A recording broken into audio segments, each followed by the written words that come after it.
Dia ke belakang ya. Ada somebody bisa panggil dia? Ya, Junior bisa panggil. I feel something, ya harus bahas.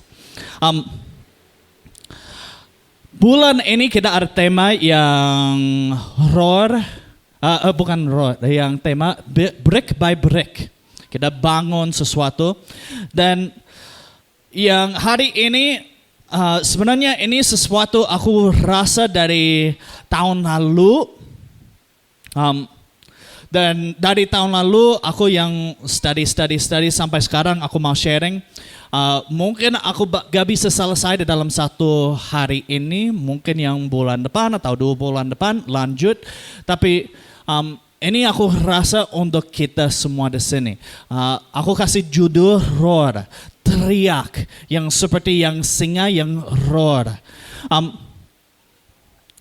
Dan hari ini sebenarnya ada satu hal mau sharing aja, satu hal aja mau sharing. Yang kita sebagai Christian, especially khusus di sini di IFGF Tondano, aku rasa Tuhan panggil sesuatu baru untuk kita.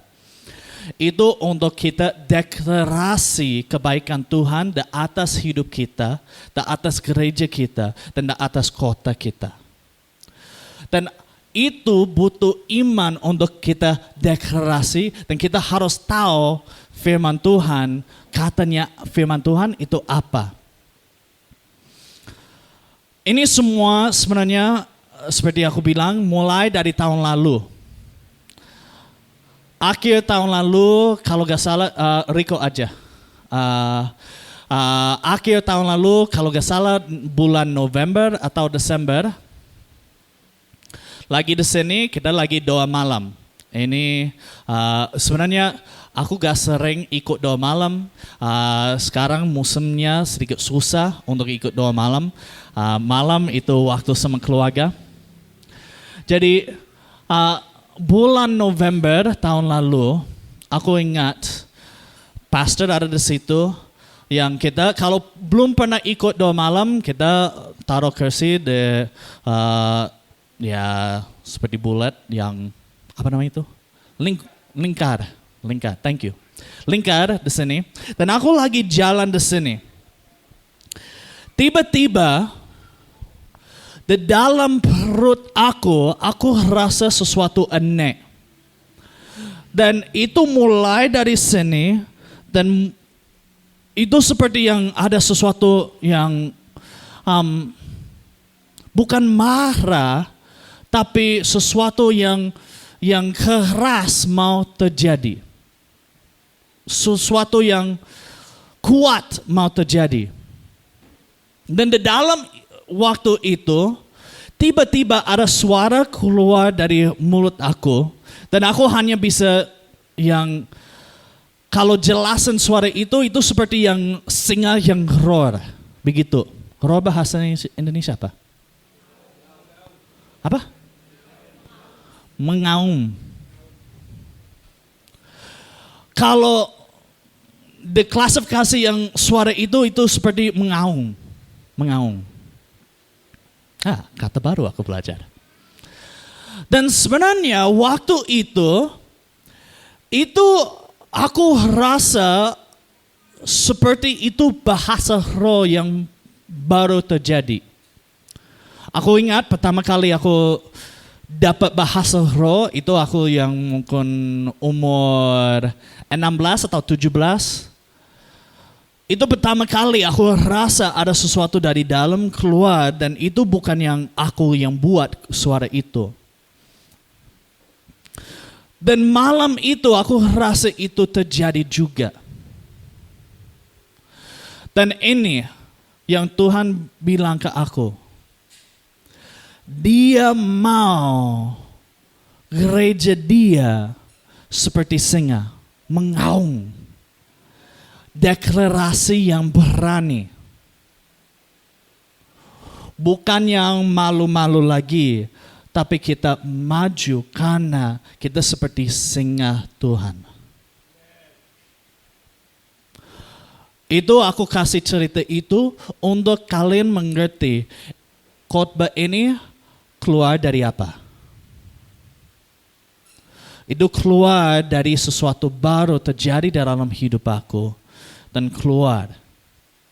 Dan aku rasa itu untuk kita semua di sini. Karena kita, especially bulan ini kita bahas break by break, kita mau bangun sesuatu baru untuk generasi berikut.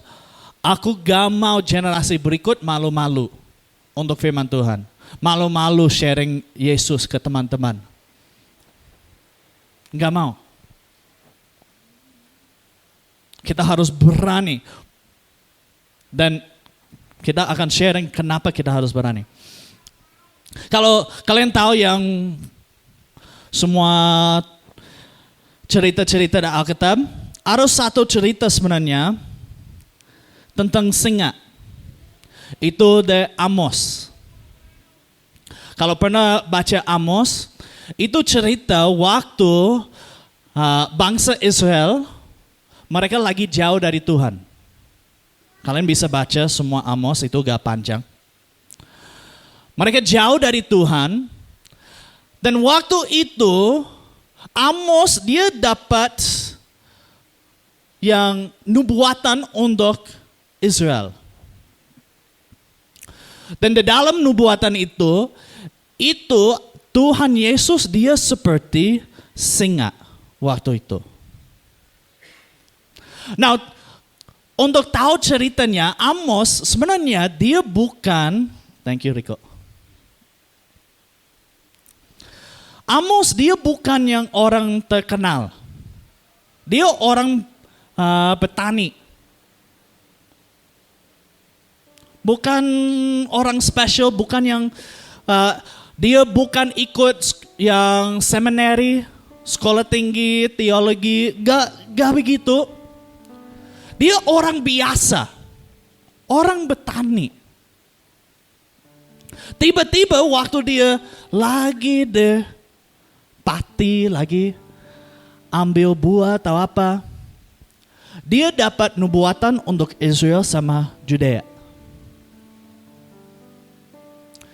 Now, kalau lihat Amos, dia ada banyak alasan untuk dia gak maju. Gak datang. Banyak orang mungkin pikir, ini orang biasa. Dia gak ada gelar, gak ada title, gak ada posisi yang tinggi. Siapa ini? Dia bukan yang prophet. Dia bukan seperti pendeta. Dia orang biasa. Orang petani. Tapi Tuhan panggil dia. Tuhan kasih nubuatan. Tuhan tarik hati. Dan luar biasa. Dia ikut. Dan nubuatan dia dapat untuk Israel. Yang singa, Tuhan ada sesuatu yang bold. Dia gak malu untuk sharing sesuatu.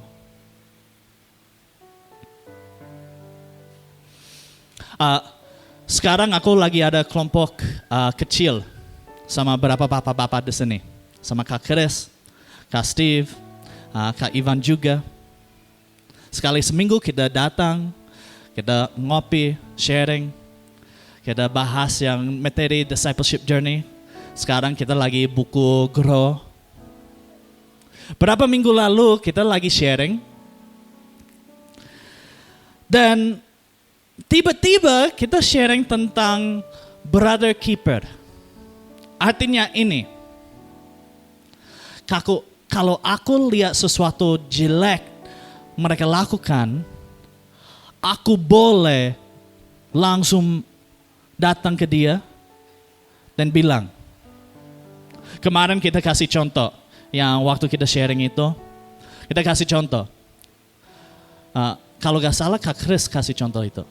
Kalau Kak Chris lihat yang Pastor Aaron jalan sama cewek, yang cewek yang ya siapa? Kak Chris boleh datang ke aku dan tanya, Pastor Aaron, kenapa begitu? Aku kasih izin ke Kak Chris, ke Kak Steve. Untuk dia berani, bold, untuk datang ke aku. Dan aku minta izin untuk aku boleh datang ke mereka juga kalau lihat sesuatu. Kita sebagai orang Kristen harus begitu. Kalau kita lihat sesuatu gak benar, jangan diam-diam.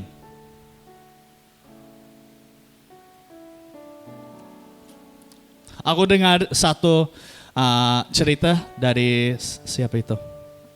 Aku lupa.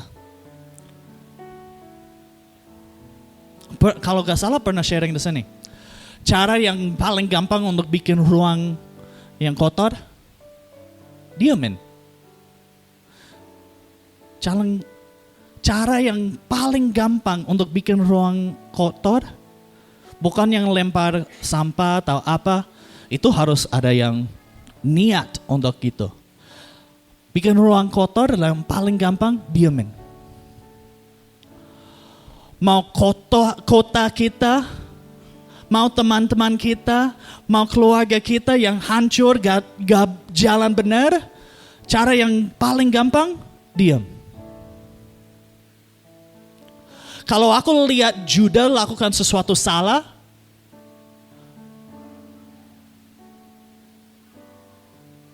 aku sebagai bapak harus gimana? Aku harus ajarin dia. Judah, jangan begitu. Gak boleh begitu.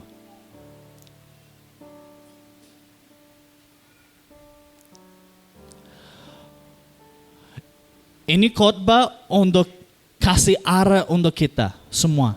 Pastor baru sharing, kita gereja muridkan. Kita ikut perintah yang Yesus Kristus. Go and make disciples. Artinya ini.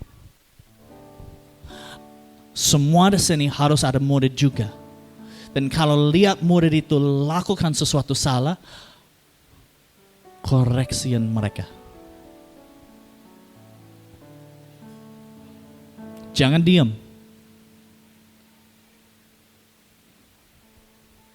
Jangan diam. Salah satu contoh di sini. Kita buka Matius 11 ayat 12. Ini ayat mungkin sedikit bingung kalau baca. Sebentar, aku jelasin untuk kita semua. Matius 11 ayat 12. Sejak tampilnya Yohanes Pembaptis hingga sekarang, kerajaan surga serong, thank you. Dan orang yang menyerongnya, itu? Luar biasa. Mencoba menguasanya. Bahasa Inggris itu bilang ini. Since the days of John the Baptist, sebab waktu yang Yohanes Pembaptis, the violent take it by force. Ada berapa yang orang teologi, mereka study, mereka cari yang kenapa yang ayat ini, artinya apa? Dan ini artinya, kalau kita lihat, sejak tampilnya Yohanes Pembaptis hingga sekarang. Jadi ini, kita harus lihat Yohanes Pembaptis.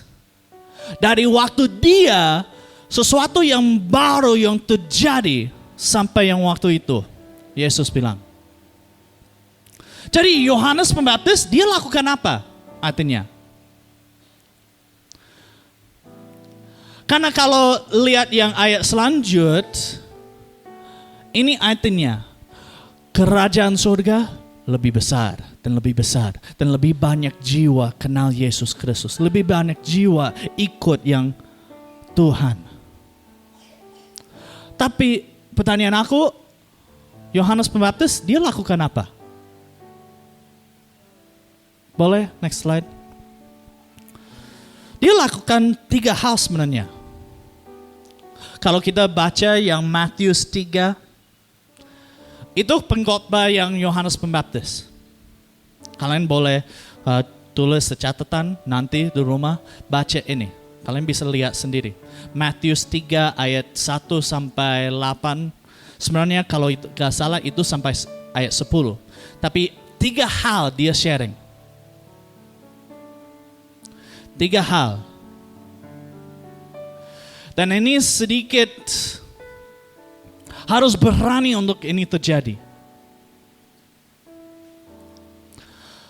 Nomor 1, dia pengkhotbah tentang pertobatan. Itu penting banget. Pentobatan.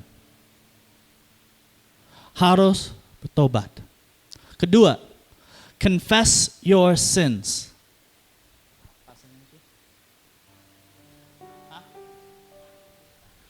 Menaku dosa.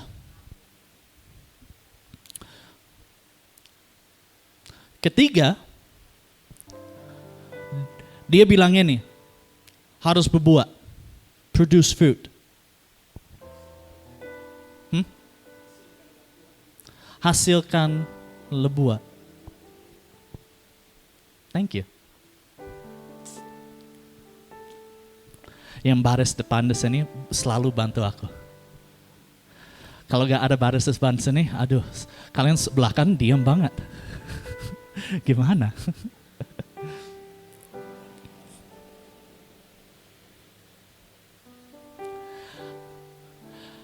Artinya apa di sini?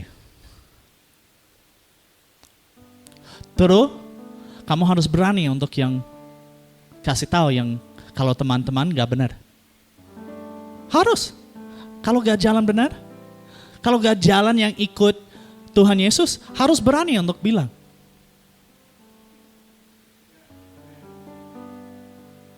Bila harus berani. Kita tahu semua yang millennial, Gen Z, Gen A, B, C, D.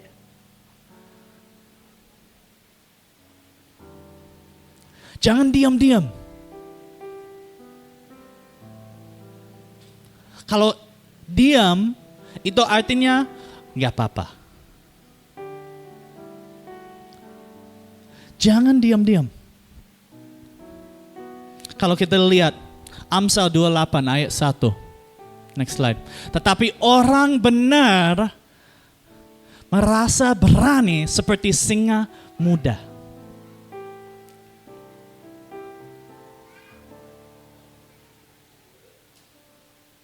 Orang benar.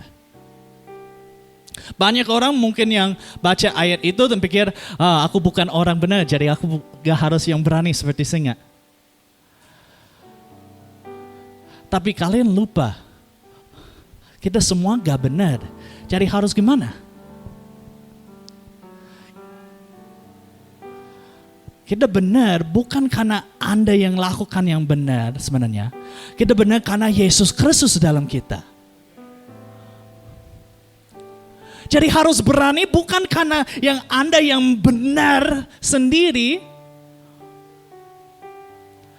Berani untuk kasih tahu yang jalan benar karena kita tahu Yesus Kristus ada di dalam kita. Aku gak benar sendiri hanya karena Dia. Amsal 30 ayat 30 bilang ini, singa yang terkuat di antara binatang yang tidak mundur.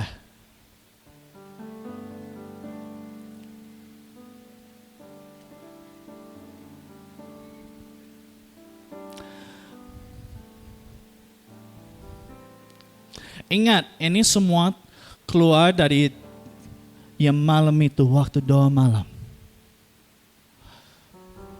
Aku rasa ini waktunya untuk gereja lebih berani untuk menjangkau orang, menginjilan orang.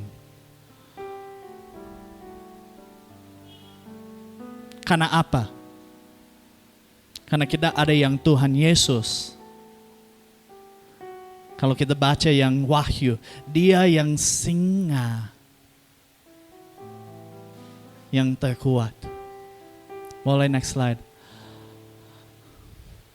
Jangan engkau menangis, karena sungguhnya singa dari suku Yuda, yaitu tunas Daud, telah menang. Wah, dia menang. Kita boleh berani, kita boleh yang bilang sesuatu karena dia sudah menang. Dia sudah yang buka jalan untuk kita.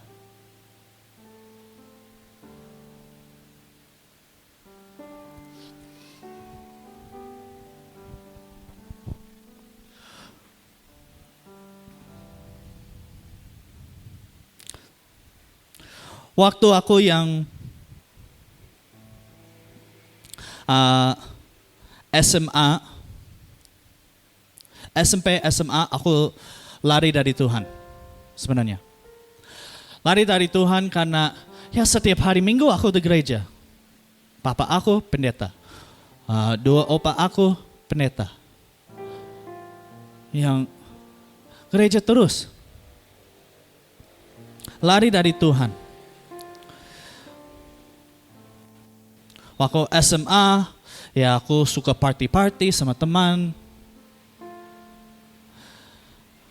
Tapi waktu aku ketemu Tuhan Yesus, ada sesuatu beda terjadi dalam hidup aku.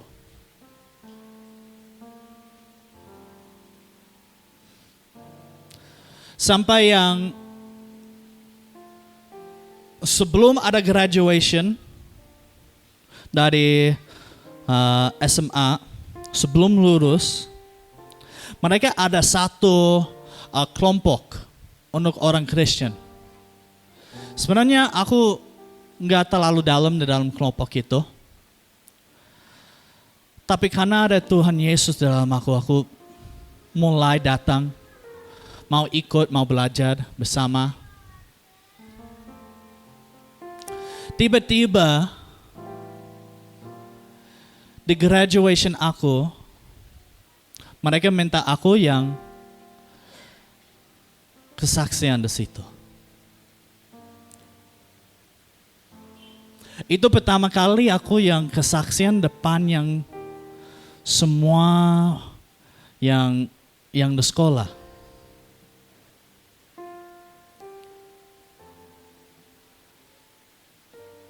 Aku gak tahu apa yang terjadi, tapi aku ingat waktu aku maju di panggung, tiba-tiba aku khotbah tentang Tuhan Yesus.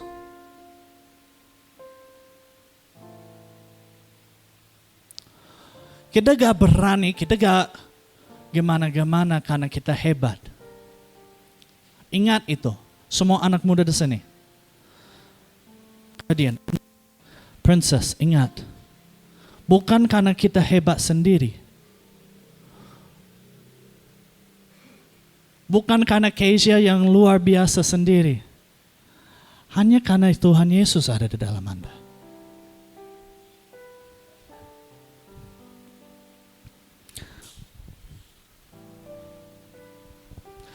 Sehingga itu yang roar itu kencang banget. Roar dari singa itu bisa dengar dari 8 kilo. Yang sejauh 8 kilo. Jauh banget.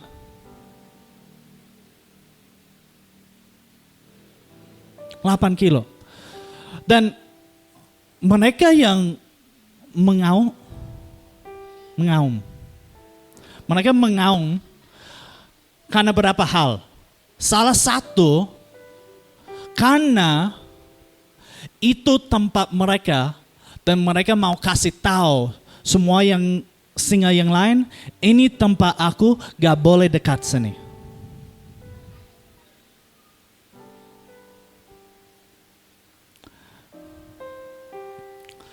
Artinya ini, untuk kita di sini.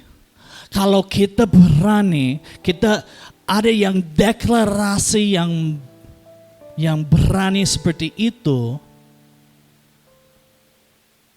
Seperti tadi kita deklarasi, inilah kabar baik.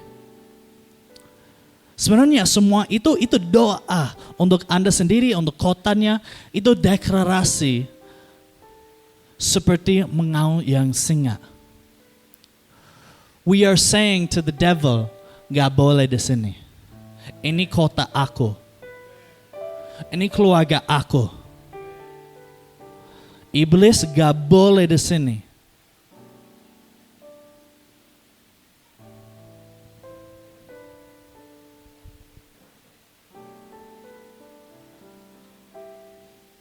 Yang seperti kalau kita lihat cerita Yosua. Cerita Yosua kita lihat 6 hari mereka keliling tembok Yeriko. Hari ke-7 mereka keliling 6 kali. Kali ke-7 mereka apa? Teriak. Teriak itu mereka sebelum teriak gak lihat apa-apa. Tembok masih berdiri, tapi mereka teriak mulai dari iman. Deklarasi. Tuhan Yesus, Dia menang. Jadi aku mau minta kita semua di sini deklarasi, bikin deklarasi sendiri di atas hidup Anda, di atas keluarga, di atas kota, boleh di atas negara ini. Boleh next slide. Waktu kita deklarasi kemenangan Dia di atas keluarganya, di atas hidupnya. Mary bisa bantu? Aku yang kemarin gak mau hanya khotbah aja, tapi ada PR untuk kita semua. PR itu yang begini. Ada kertas yang kecil ini. Tulisan yang roar my bold declaration. Ini aku minta kalian semua. Waktu di rumah sendiri. Doa Anda untuk hidup Anda. Atau doa Anda untuk kota. Apa yang Anda mau lihat terjadi? Boleh tulis ayat. Boleh tulis yang harapan. Seperti di dalam gereja kita sudah tulis yang harapan. Kita sudah tulis yang doa di dalam gereja. Sekarang mari kita deklarasi di atas hidup Anda sendiri. Mari kita deklarasi di atas kota kita. Nah ini, aku minta kalian semua tulis harapan, tulis doanya, tulis ayat-ayatnya, taruh di pintu, taruh di cermin di dalam kamar mandi, taruh di lemari, dan setiap kali lihat yang kertas yang kecil ini, aku minta Anda doa.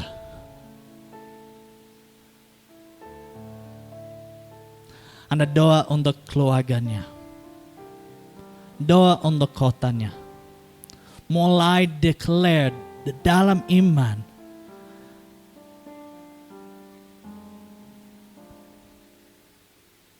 Ini hal kecil. Tapi aku rasa ini waktunya untuk kita mulai declare the goodness of God.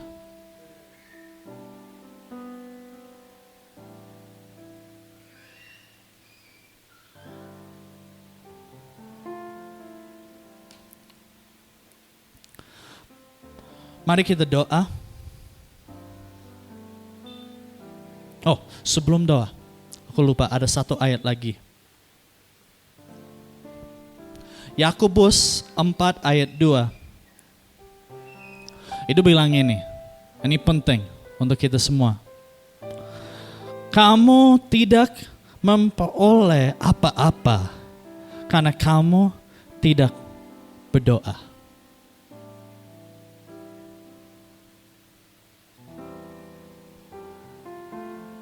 Kamu tidak memperoleh apa-apa karena kamu tidak berdoa. Mari kita doa untuk kota ini. Mari kita doa untuk teman-teman kita. Mari kita tutup mata.